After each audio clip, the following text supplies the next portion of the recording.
สบายดีพี่น้องเบาเผ็ดเพิ่นสิเบิ่งให้ปลาเบิ่งหมอให้เพิ่น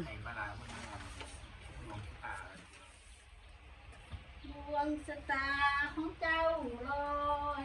ดวงชะตาวาสนาของเจ้าลอยไปโอ้ยนี่กันกินหนอกกันกินงานทางพี่น้องเมืองอ่ะ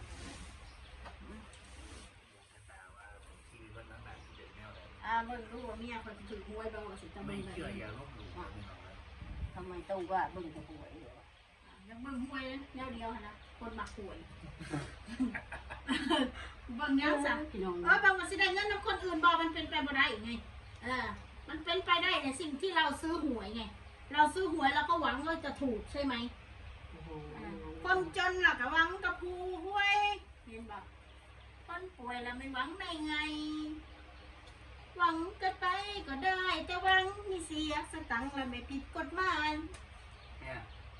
เอาเราดิ หวังกันมาก็หวังกันไปหวังมีใจตำรวจไม่จับ ไม่เอาเราดิเรื่องมีแก้วห้องแก้วเลย คนรวยก็หวังแต่หุ้นว่าจังได๋ซะคนเฮาก็มีหลายแผนกเนาะมีคนจนมีคนรวยมีคนอย่างเขาอย่างเขาคนระดับกลางคนระดับล่างคนระดับบน น้าว อ เจ้า ธิ อ ษ ธิษ ฐา ฐาน น เจ้าประสาทครบอายุเจ้า อธิษฐานได้ อธิษฐานแรกจะมาสากอายุ พยานไม่แก่เนาะ ในใจแหละนะอยากได้ถึงแล้ววันที่1ก็อธิษฐานไป ขอให้พี่น้องหักอยู่แล้วเอาขอให้อยู่ดีมีแห้งอยู่บุคคลรับด้วยที่น้อยคือเจ็บอยู่คู่ไปข้างบนได้หลายเลย จะสั่งนึกหนึ่งชาติคนนึงชาติไปกัน รักใจแล้วนะ ชัก มีหกอายุจะเริ่ม ของอายุ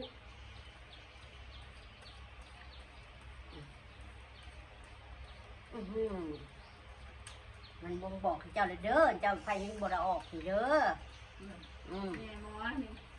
หมอดูหมอเดาหมอบอกไปถั่วเลยดิเด้อต้องเว่าดี มันจะสั่งหม้อดูหม้อเดาหม้อเก่าขี้กากคนก็ว่ามันกระเซ่ใช้ยาซื้อดอกพี่น้อง ๆวางลงแล้วก็ตัดเอาข้างซ้ายตัดแล้ว แต่ ก็ ดู วาง เลยว่ามันโมเมนต์นั้นมันบ่ที่บ้าดอกว่าเขาจะมางมงายดูน้ำผู้เดียวนี่ มันอยู่ที่ความเชื่อความอุ่นใจ ที่ว่ามันมันตรงหรือว่ามันถูกตามนั้นเฮ็ดผ้าขอผ้าเข่าให้คุณแม่เธอเด้อเห็นตัวนี้แหละมันเป็นหายเจ้าเด้อคลิปของเจ้าและแฟนคลับของเจ้าและเพิ่นสิดึงมาให้เด้อของให้เด้อเป็นออกให้แบบนี้นะเด้อ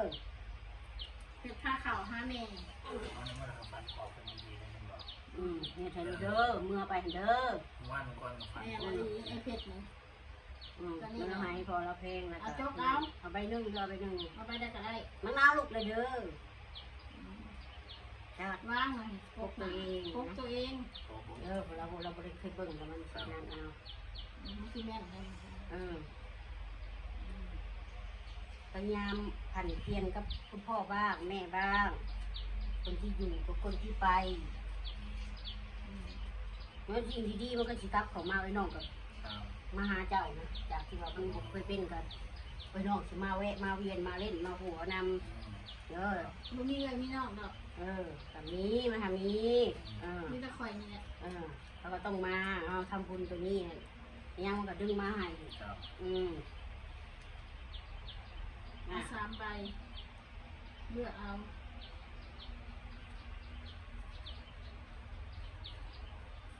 ไม้แต่งเส้น จากคนไม่ชื่อหวยแล้วไปชื่อจุดหวยงามนะเกียรติเดินทางด้วยความเงินเลือก2กอง แบบง่ายๆเด็กอันว่าคุณเมียให้เท่าไรกะอยู่นั่นแหละเงินนะให้เขาพันไปอยู่นั่น500ก็อยู่นั่นแหละยังบริจกชื่อไปแชร์เลยว่าชิจกชื่อต้องได้ชื่อเอาให้เลือก บ่กล้าซื้อแล้วพวกเมียเร็ว เอาเป็นกล่องเลยเนาะ ๆเลือกเอา มันที่ทางแนวแต่โซกองแล้วก็หงาย หาย1,000ก็เหลือ1,100ก่อนแล้วในกระเป๋า เอาไปมาคุณเมียจ่ายหมดเลยสิ่งที่ว่าดีของปอเพชรตรงนี้นะที่แม่บอกว่ามีครอบครัวลุงใจ อะไรจักสิเว้าใดๆเพราะว่าคำบอกของเมียมันไปก่อนนี่เลยว่าเลยบ่เว้าหยังเลยในความบุ๊กในความบุ๊กนี่ วันสองวันว่า ยังผิดใจเมีย อันที่ว่าไปปัจจุบันมันเว้าคัดอยู่ว่านั่นเดี๋ยวนี้ก็เลยว่าบ่เว้าในความบุ๊กเลยอุ๊กเอาอยู่ในนั้นแล้วให้ช้าไอ้จริงจะว่าว่าละเอียดโลดจะสิได้เงินก่อนเขาบ่พอได้ก็ได้นะมันสิมาในพวกเป็นขับเจ้าแหละที่เจ้าอธิษฐานมาแหละเพิ่นก็ให้เจ้าคุณแม่ได้สิดึงมาให้เจ้าแล้วมันเพิ่นเฮ็ดเพิ่นกับคุณพ่อนำเอาไปยังบ่ได้ถิ่มบ่ได้ปะไปน้องก็ยังว่าพ่อบ่ได้มาก็ได้มาได้มาแวะเวียนได้มาอยู่อบอุ่นหาไอ้น้องคือเก่าแหละจากที่ว่าห่างก็จะสิบ่ค่อยจะมาสิบ่ค่อยสิติดต่อกันมันก็มาเนาะไอ้น้องน้อยเดียวก็ต้องได้มาพ่อบ่พอมาเขาก็ได้มา แต่วันเรื่องมาอะไร มันก็ออกคือข่อยว่าเลยเนาะมันก็เขาที่ว่าพ่อสิได้พึ่งเขาก็ได้มาพึ่งเจ้าแทนที่ว่าเพราะว่ามันสิเป็นอะไรเนาะเพราะว่าคิดว่ามันก็คือว่าเขาสิมาเนี่ยได้กระยะเพราะว่าอยู่ในช่วงระยะที่ว่ามันก็ลำบากเลยนะแต่มันซ้ำคือว่ามาโดยความอุกใจคือว่าคือเมียนี่แหละมันแบบนี้อะไรเนี่ยจะชิอุกนะเห็นบอกมันออกอาการเจ้าลูกนะมันออกมาเห็นนั่นแล้วเจ้าสีนักใจนะมันจะคัดใจเมียบ่ได้เมียว่ายังเจ้าที่จุดโลดนะแม่จะบอกแล้วไปยังสิบ่แม่เขาเราว่าคนคุยตีนตัวบ้าบอกวันนั้นนี่ตามอายุ ดวงเจ้านั้นดวงเจ้านั้นแข็งกลัวเจ้าใหญ่ตัวเพราะว่าคอยนะอยู่บนตีนพวถือตีนพวคู่มือสั่นซะว่ามึงมันมึงจีว่าเนาะมันมึงสิว่าอาทานอีมันเราในกล้องอีมันเราในกล้องกูว่าให้คนกระยามันอันนั้นพวกอธิษฐานซับมันไม่เรื่องเชื่ออะไรซับจะไม่อย่าไปใส่ใจทำไปเลยทำเพียงวันอธิษฐานนึกถึงยังบุญคุณใครจะนึกถึงไปอันนั้นพวกแฟนคลับคนนี้คนแม่แฟนคลับคนนั่นแหละทุกสิ่งทุกอย่างให้ได้ดีมัดก็ได้ออกได้ตัดไป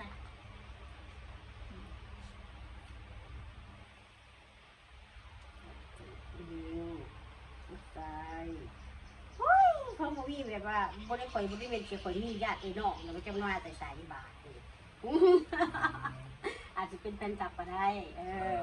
ไอ้จริงๆว่าเขาทำบุญไปให้แม่คำบอกมึงเป็นญาติน้องมากันเนาะบ่เป็นปัญหาคนที่ดีเดียวของทำนี่คล้องแหละ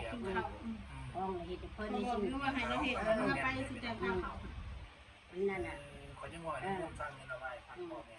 ไอ้เราคอยแต่งให้เพิ่นเองเด้อกันหนาบ่ได้เพิ่นแต่งเด้อแล้วมันออกแล้วออกยินแล้วเด้อคนพูดอีกแล้วถ้าเสียวิธีใดคำบอกออกไปเดี๋ยวมันสิผิดใจเจ้าเราอุ๊บไหน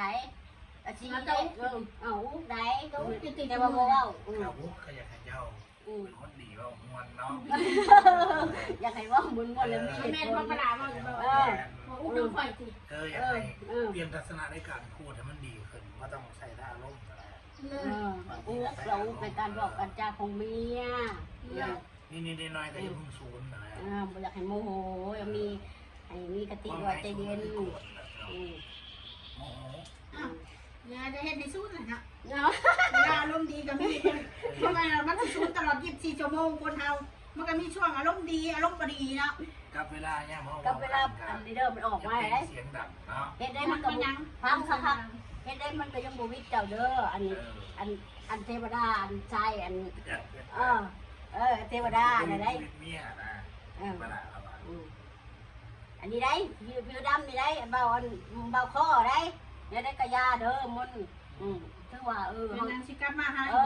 กระยาเด้อที่ว่าทำบุญเอาเด้อก็เรามาเป็นได้ก็ให้คิดเอาแบบบักฮัมก็แล้วไปกันเอาตัวเองบ่รอดไหมให้กระหักคือเก่านั่นเราก็บริสุทธิ์ซาคำว่าของเจ้าขยาเด้อไอ้ก้อนก็ซ้ำก็ละไก่ผิดอ้าวลูกจากตัวนี้เข้าไปเด้อค่ะพี่ห่าตลอดนี่แหละตาแต่ว่ามันจะออกให้มัน สิให้เห็นเทื่อเฮาเบิ่งเมียมันไปออกหัวนำก็มี เขาจะไวนี่ครับ ตามใดถ้าออกบ้านนอกนี่ก็เป็นกูเป็นวินเลยแล้วเขาอ้อมกู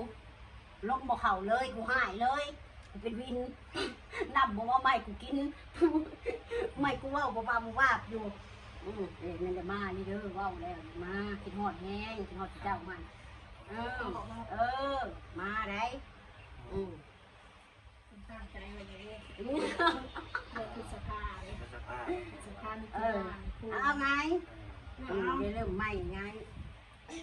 เริ่มแรกไปดูต้นแร สาม ก ใบเดี๋ยวพอยังให้จับเอาทั้งกองแหละบนไทย เดี๋ยวคนเคย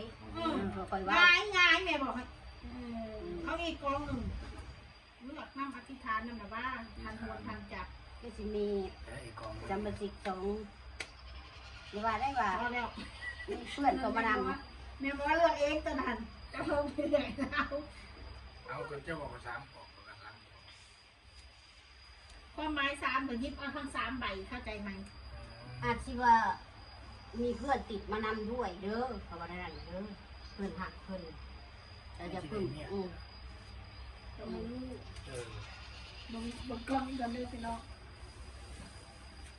นาทีเขาปุ๊กเขาเจ้า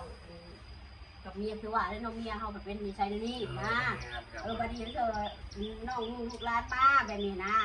อย่างเมียคุณจะหายทีหายเขาเห็นเลยเนาะพออุกแปะสิ่งความอุกขนาด เอาเลยพี่น้องเด้อ อะไร สำนี่แหละมันสิยาวโพด เอาไว้เบิ่งขั้นตอนสุดท้ายตอนเด็ดเอา